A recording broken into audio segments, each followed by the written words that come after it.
Creamer Media's Polity, I'm Sashni Mudley.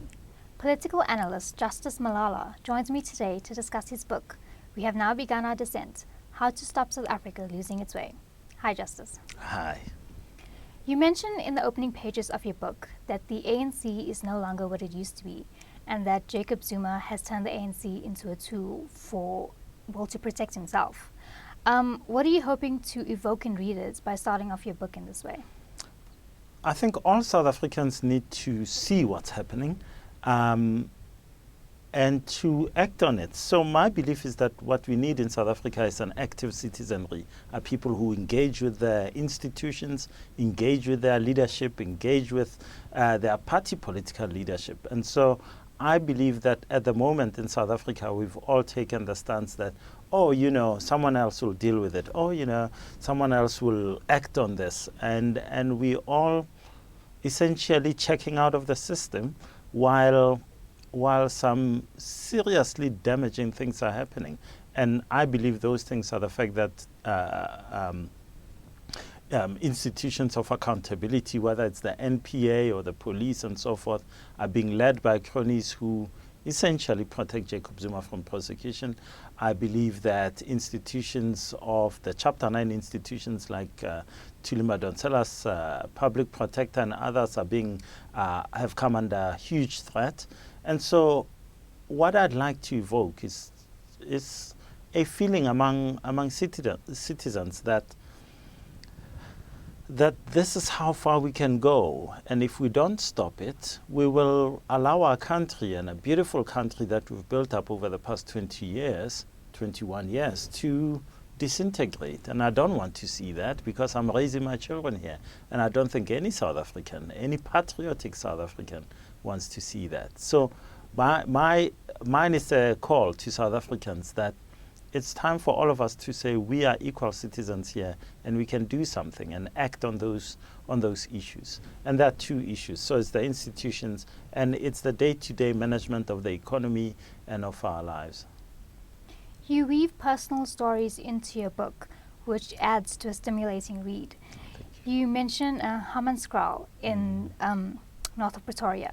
Can you tell us a bit about the history of Hammanskraal, growing up there and schooling there? Yeah.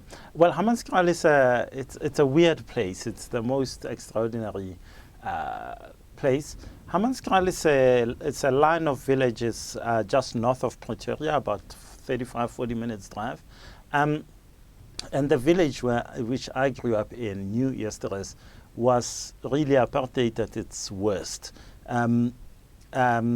It was the first residents of New Easterus were from a township called Easterus in Pretoria, and Easterus is a colored township. So if you are too dark to be in Easterus, Group Areas Act moved you to New Easterus because you're too dark. And so a lot of people ended up in New Easterus living there. And that's where my family moved to in 1976.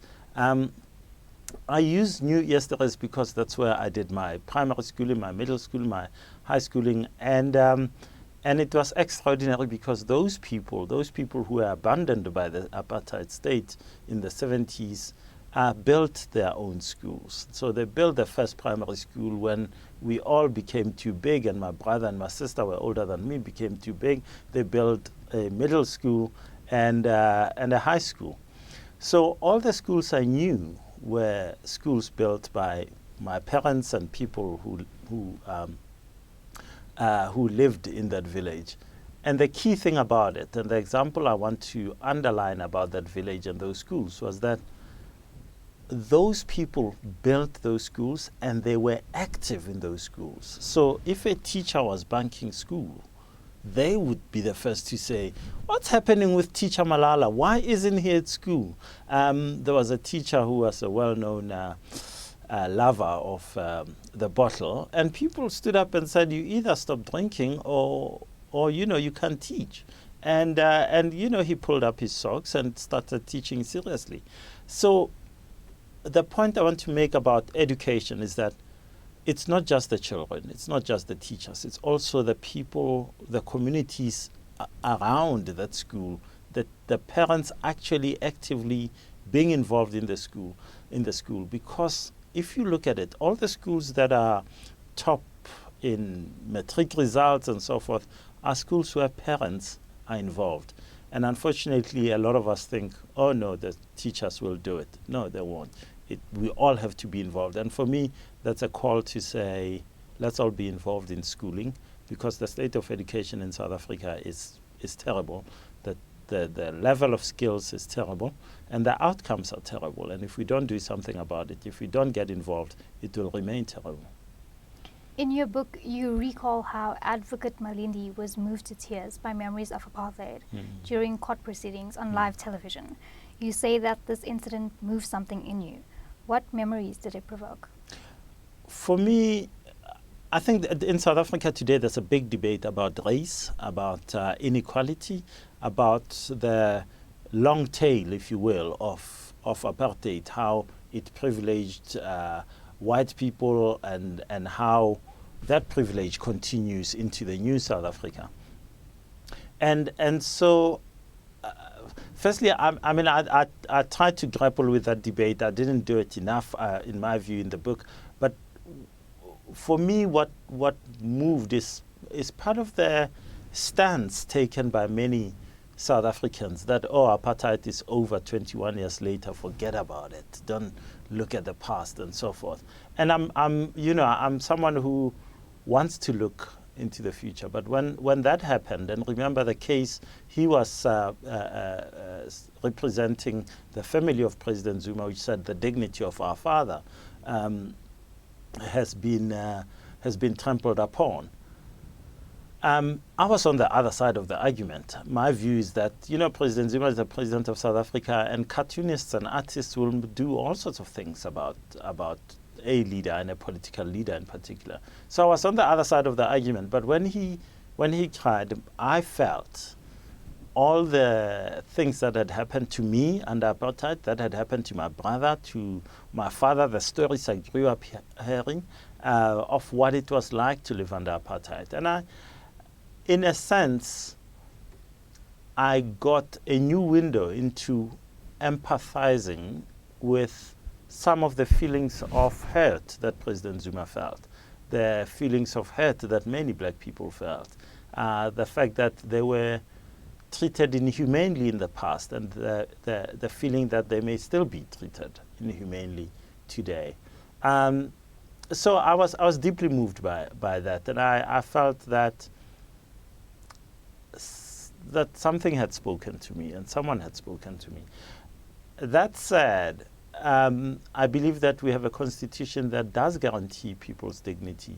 It also guarantees the freedom for me, others, to be caricatured, to be represented in a way that we might not like. On television or online, there are caricatures of me. I could complain bitterly that my kids don't like those caricatures. On the other hand, I understand the uses of satire, that people might want to laugh at me, want to laugh at political players, and so forth and so forth. And that's what I bought into as a South African. So the past is deeply with us, and we need to be careful about how we criticize others. On the other hand, we have a constitution that we have to uphold. And given the arguments in that case, my overwhelming feeling was that let's uphold the constitution, much as I understand the feeling of hurt that President Zuma was feeling, and that Advocate Malindi was feeling. Also in your book, you say that we are doing to the youth of today what the apartheid education system did to previous generations. Why do you believe this is so? I think it's absolutely outrageous that today in South Africa, 1 million kids enter the schooling system. By the time they are 18 and come out of the schooling system, only about 200 or just over 200,000 get a matric certificate, a matric exemption. Where are the other 800,000? Where did they disappear to? I believe it's outrageous that the South African Democratic Teachers Union says that it doesn't want school inspectors in the South African system because they disrespect teachers. I think those two elements say to me that when we talk about, we used to talk a lot about the lost generation, but we are producing a lost generation of people without schooling, without skills, without the ability to be like you and me and walk into employment or create the employment themselves. And so I find myself deeply sad that essentially education is still a factor of money, that you have to be wealthy to go through the system and get a matric, whereas for a kid in Hammanskraal today, it's still a roll of the dice. It's will they make it or won't they make it? If only 2 in 10 make it to matric, pass matric, then where are the others? And those others are the 8.7 million people who are unemployed today. Those others are the 3 million 20 to 24-year-olds who don't have a job today. And that, for me, is a recipe for a real disaster. And if there is anything we need to do, we should do, is be getting those young people into boiler making or plumbing or giving them skills so that they can go and make jobs for themselves tomorrow. You recount that you were moved by a passage by Albie Sachs in the 1990s in which he said, and I quote, "The ANC exercises true leadership by being non-hegemonic, by selflessly trying to create the widest unity, by showing people that we are fighting not to impose a view upon them, but to give them the right to choose the kind of society they want. But now you seem angry and disappointed by the ANC. Why this change?" I'm disappointed by the ANC because the ANC has very high standards. If you think about the person who organized for the ANC to be formed, Pixley Kaisakaseme. Pixley Kaisakaseme is an extraordinary guy. In the 1890s, he organized to get on a ship from South Africa to New York because he wanted to study at Columbia. When Columbia University said no to him, because he didn't have a proper matric, he got into a school and did a matric. Then he got into Columbia, got a BA. He won an award in 1904 for the best speech at the university. Then he applied and went into Oxford University and got a law degree. That is the standard that I believe the ANC has set itself. And leader after leader of the ANC has been pretty much like that. Incredible people who have achieved incredible things. I think the ANC of today, at a philosophical level, at a moral level, at an ethical level, at a policy level, has failed to maintain that standard. I think the ANC over the past 6 years in particular is an organization that has essentially sold its soul to a small elite that wants to get rich and get rich quickly. That is not the kind of ANC that stands for the people of South Africa, but stands for that small elite. So when I heard President Zuma say, for example, that he puts the ANC before the country, I stopped and said, perhaps you mean a small elite in the ANC that is pretty much looting a huge chunk of the fiscus. And I don't think that's the ANC that Albie Sachs was talking about there. I don't think it's the ANC that Nelson Mandela or Oliver Tambo or A.P. Mda or many other, Albert Luthuli, other leaders of the ANC stood for and would like to see today. You say that you felt traumatized by the incidents of disruption and signal jamming during the State of the Nation address in Parliament earlier this year. Why did this incident cause you so much distress? I think in South Africa over the past 21 years, there's been, threats against the media that, there would be a media appeals tribunal, or there would be some other form of control. But when you have an unknown security force entering Parliament and removing members of parliament, the EFF, without us knowing whether it's the police or the National Intelligence Agency or South African Secret Service, as it's called, or who are these people? Who are these bodyguards? Because let's not forget that the EFF, and whether you like it or not, the EFF was voted for by 1.1 million South Africans. Those people have put those guys there for their voice to be heard.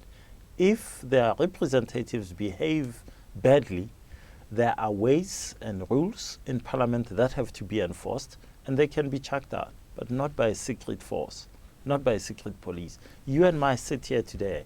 We don't know who those people were. Those people in black pants and white shirts, we don't know. And that for me is a terrible indictment on a free and democratic South Africa. The second thing was that the signal was jammed, as you say, and to this day we are told it was a mistake. Was it a mistake? Wasn't this a deliberate attempt that at that point all communications would be shut down and you and me would not know what went on in that chamber? And for me, when I cannot see people that I voted for and what they're doing on the most important night of the parliamentary calendar, I think there is something fundamentally wrong with that. It means that we are a police state, and that distresses me hugely. And events afterwards have distressed me even more. The fact that Omar al-Bashir, who is wanted by the International Criminal Court, was allowed to leave South Africa despite a court order, just adds on to that feeling that, well, you don't respect Parliament, which is an institution that all arms of government should respect. You don't respect the courts because you've ignored a court order by the Pretoria High Court. And for me, those are key institutions that all of us, President Zuma, Justice Malala, Sashni, everyone has to abide by. And I don't think in this year, we've abided by those. Given the sinister attacks and attempted character assassinations on people like Thuli Madonsela, Mamphela Ramphele, and Zwelinzima Vavi, do you think that people who raise their voice for change in today's South Africa need to be particularly brave and thick-skinned? And do you feel that you have been brave in writing this book? No, I don't think I've been brave. I think, however, that if you look at the tone of the attacks on the people you've mentioned, for example, it's scary. Thuli Madonsela has been called a CIA agent by a deputy minister. She has been called a sellout, all kinds of things. So one has to stop and say, wow, this is one of the most admired, most respected public servants in South Africa. And this is what they get when they raise critical issues in the country. And then, you look at other people. Zwelinzima Vavi is a good example. He's been called all sorts of things. Documents have been distributed about him and how he's paid by this government and so forth and so forth. And so I think one of the saddest parts of this new South Africa is when you see a movement that fought for and achieved a free and open democracy tried to undermine it by essentially vilifying, demonizing people who use that freedom to achieve a better life for ordinary South Africans. I think that the pressure that Thuli Madonsela has come under is just, it's abominable, and it shouldn't happen in this South Africa. So to go back to those words you quoted by Albie Sachs, if that continues, it is not the South Africa of our dreams, and it is beginning to fray in ways that it should not fray in. You say that there is a case for Cyril Ramaphosa to become South Africa's next president, yet you have misgivings. What arguments would you marshal in favor of a Ramaphosa presidency, and what arguments against? Well, I mean, the way I look at it is that in South Africa, a lot of people, we're going through a pretty rough time. The economy is tanking. 1.5% growth last year, 1.5%. Hopefully this year, some people, the IMF says 1.4%. So people are looking around saying, who can help this economy do a little bit better than what we are doing at the moment? Business confidence is at its lowest ever, according to the Chamber of Commerce and Industry. It's at its lowest since 1993. In 1993 in this country, there was a war going on. There were massacres in Boipatong, Sebokeng, and so forth. And so people are looking for a hero to come and save them. And is that Cyril Ramaphosa? I think it's dangerous for all of us to think that one person will come along and save us. I think all of us have to save ourselves. The Cyril Ramaphosa presidency, though, I think would be an interesting and a rejuvenating development for South Africa. Cyril Ramaphosa is widely respected by the international community, by the South African business community, by many South Africans. And many people would say, well, we've got a leader who, learned under Nelson Mandela, he's brave, he's all kinds of things, and that this would be someone who would implement the plans that we have. On the other hand, Cyril Ramaphosa is tainted by Marikana, and I think that's going to stay with him for a long time. He's now been summoned by some of the families. And so you have to put a big question mark on the way he behaved. Whether he's innocent or guilty. In fact, he's been found not guilty by Judge Falam, the Falam Commission. That said, it does raise questions about his behavior when he was in business and why he was on the boards of those companies and the way he behaved towards other people and what he was used for. So that's a big question mark for him. That said, I think a Cyril Ramaphosa presidency would be somewhat better than the presidency that we're going through now. And instead of hoping for a savior to come and fix South Africa, you argue that South Africans should retain the capacity to, in the words of poet Dylan Thomas, rage against the dying of the light. You said that South Africans should reclaim their power, and you focus on a few key points in your book. Can you just touch on these points? I think, well, one of the things I'm really passionate about is active citizenry. I just don't think. I think what has happened with the Fees Must Fall campaign is just delicious and gorgeous and fantastic. It's one of those things where you sit there and say, well, they are saying something, and they are doing something about it. This is something that many of us have not done anything about. We sit at home, we moan to our friends, oh, did you see this? Did you see that? Do we, when the Corruption Watch, the organization, says, let's go on an anti-corruption march, only about 4,000, maybe 5,000, if you're generous, people turned up for the anti-corruption marches at the beginning of October. Where were we all of us who complain about corruption, who say, people are taking bribes? And so for me, it's absolutely key that we begin to be engaged again. That South Africans find the South Africans of the 1980s who occupied segregated buses, who occupied segregated beaches and said, this far and no longer, that you can't do this to us. And so one of the things we don't do is speak up. I think South Africans should speak up for Thuli Madonsela. Why are we allowing an institution that is so loved to just be clapped again and again without any of us saying, you can't do that. That institution was formed because of our constitution, and it has to work. So for me, that's the center of it. And then there are other things. That's the policy framework. There's the fact that we have a plan, like the NDP, that we should implement. There are many things. There are many possibilities. And I think I devote a whole chapter to a whole bunch of things that we can do and we should do that would turn us around. And I think we can do them. So really part of the book is about what we can do to get out of this negative, low standard dilemma that we find ourselves in. Thank you for joining us today, Justice. Absolute pleasure. Thank you, Sachin. That was Justice Malala speaking to Creamer Media's Policy about his book, We Have Now Begun Our Descent.